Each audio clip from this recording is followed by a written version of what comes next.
Hey, I'm McDonald, your real estate agent with Real Property Associates, and in this video, we're going to discuss how to prepare your home for sale. Before we get into the tactics, I want to give a broad overview of what the goal of this whole process is. And so most home sellers have three main goals when they're listing their house. Number one, they want to get their home sold. That makes sense.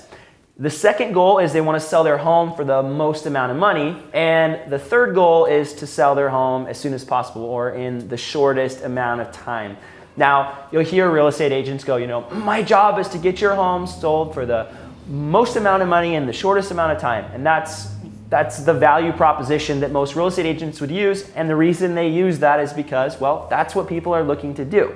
And so in this video, we're going to talk about some of the tactics about how we go about achieving that result. Now, before we do, I want to dive into that second one again, the overarching goal of getting the most amount of money. And it's not about selling your house for the highest dollar amount. Really, the ultimate goal for the seller is to net the most amount of money in the transaction. And when we talk about preparing your house to sell, I want you to think about this with a little different perspective. So it's not about getting the highest dollar value.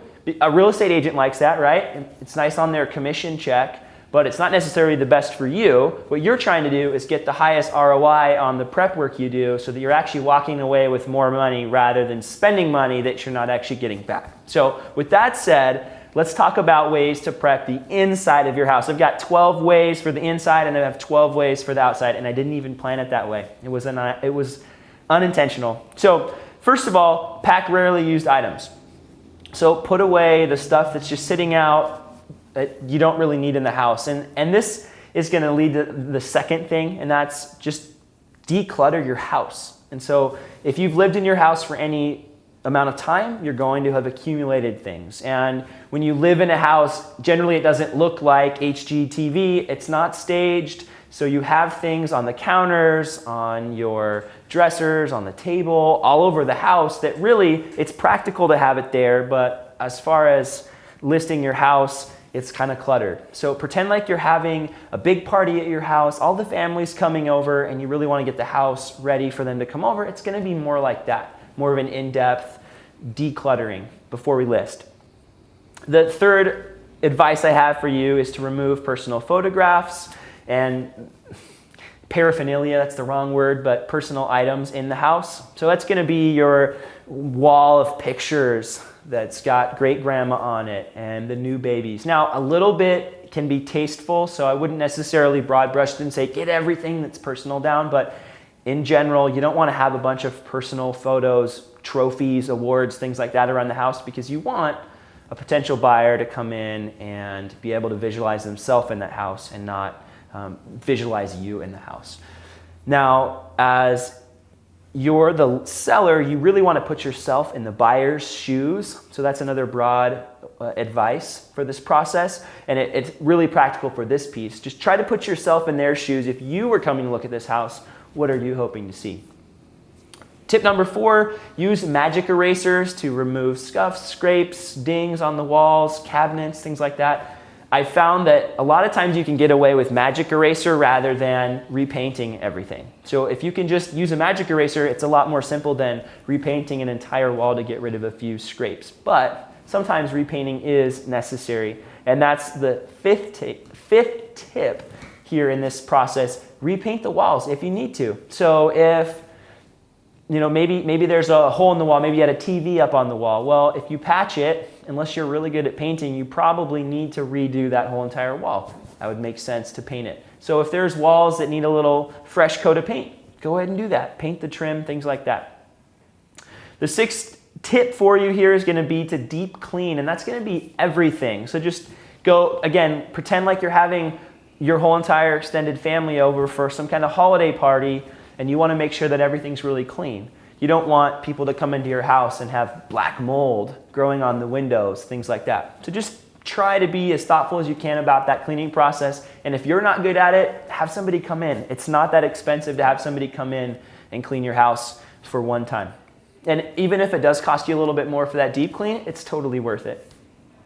The 7th tip here for the inside is going to be to fix or replace damaged flooring. So if you have torn vinyl, or you have, I think this would be the hardwoods that are scratched up and really worn out, it might be worth refinishing those hardwoods, or getting a new carpet laid in certain rooms if your carpet's old or torn up by cats, things like that.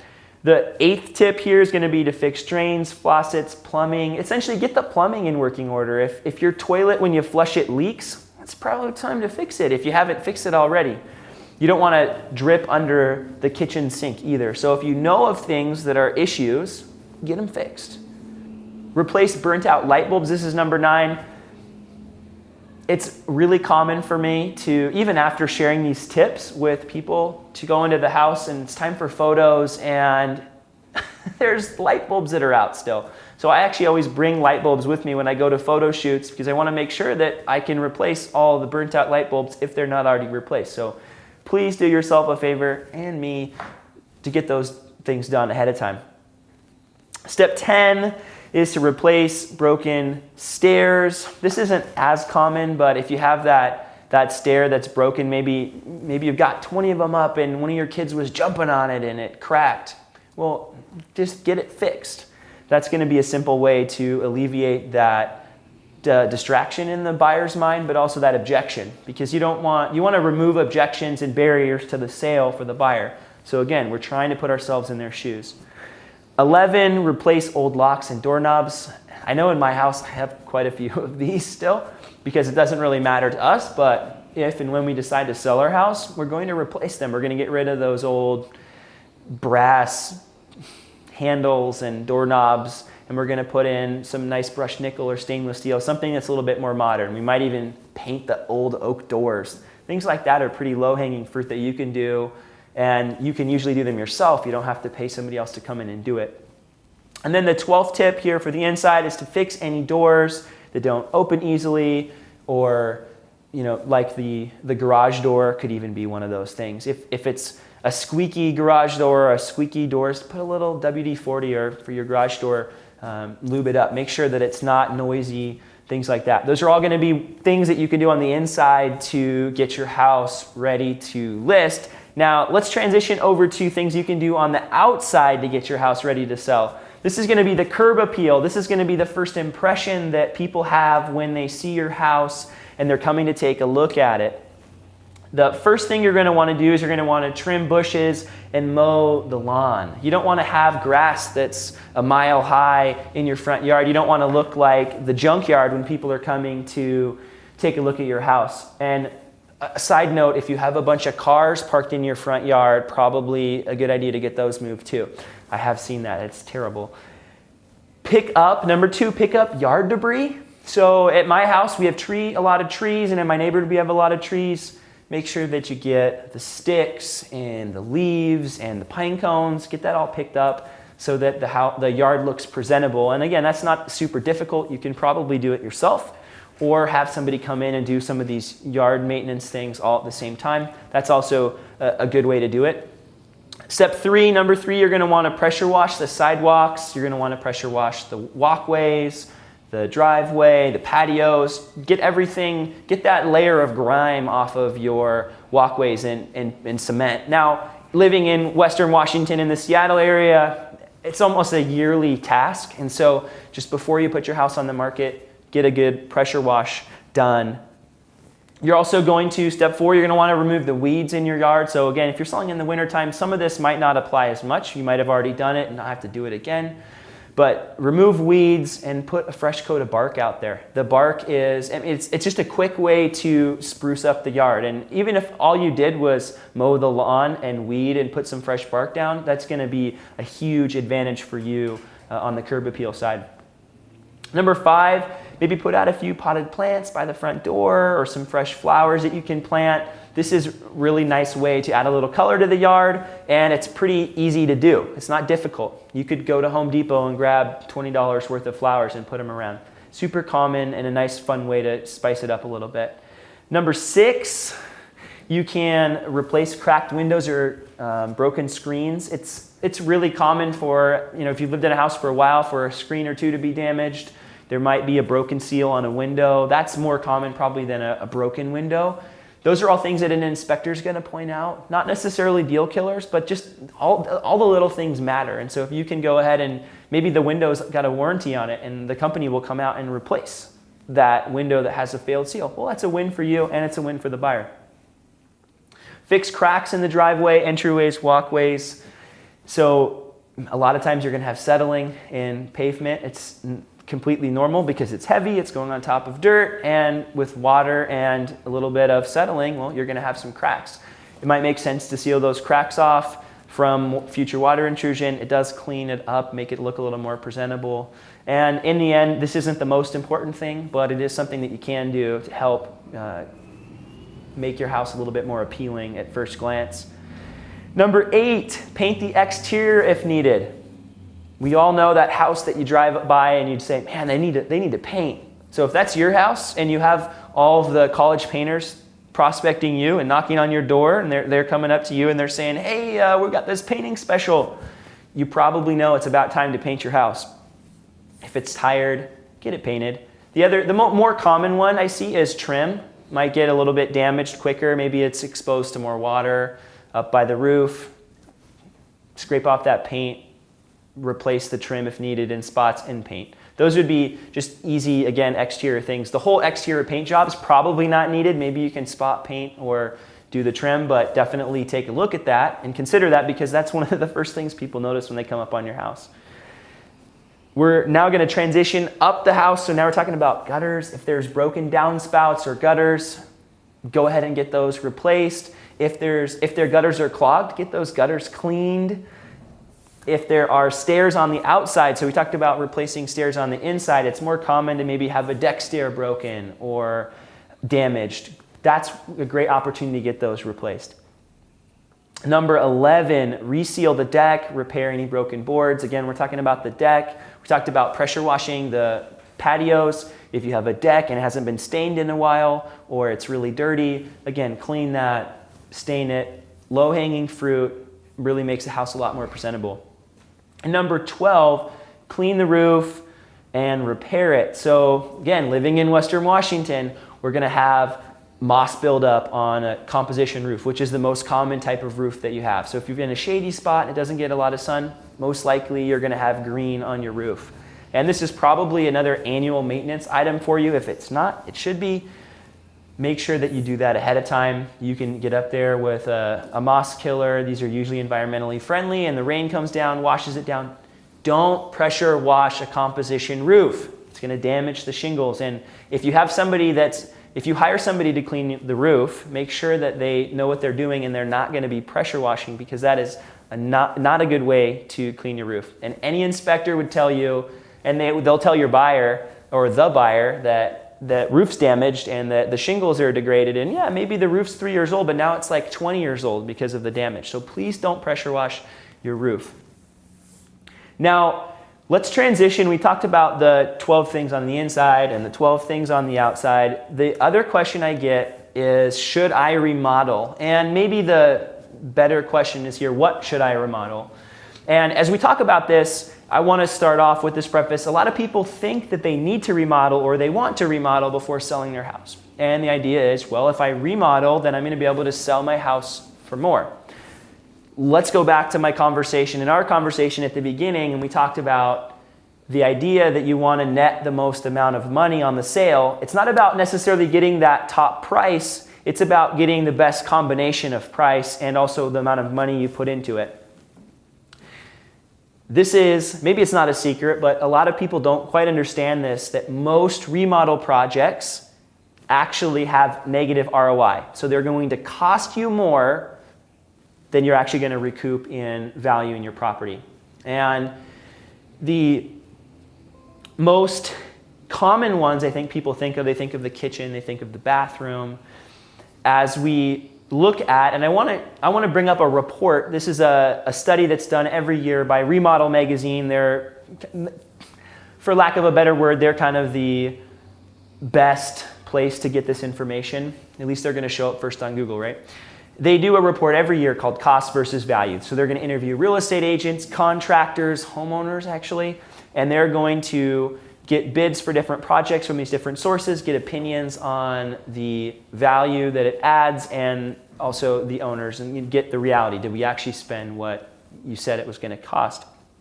Now, in this study, they'll look at up to, maybe it's 20 to 30, depending on the year, different projects that you could do to your house, remodel projects, and the cost of it from a licensed and bonded contractor, the ROI or the potential value you get back, and then the percentage of actual return on investment.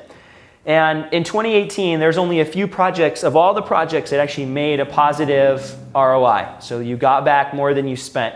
And that list included a deck addition. It was actually any kind of deck. So whether that was wood or some kind of composite like Trex. A minor kitchen remodel made the list. Garage door replacement made the list.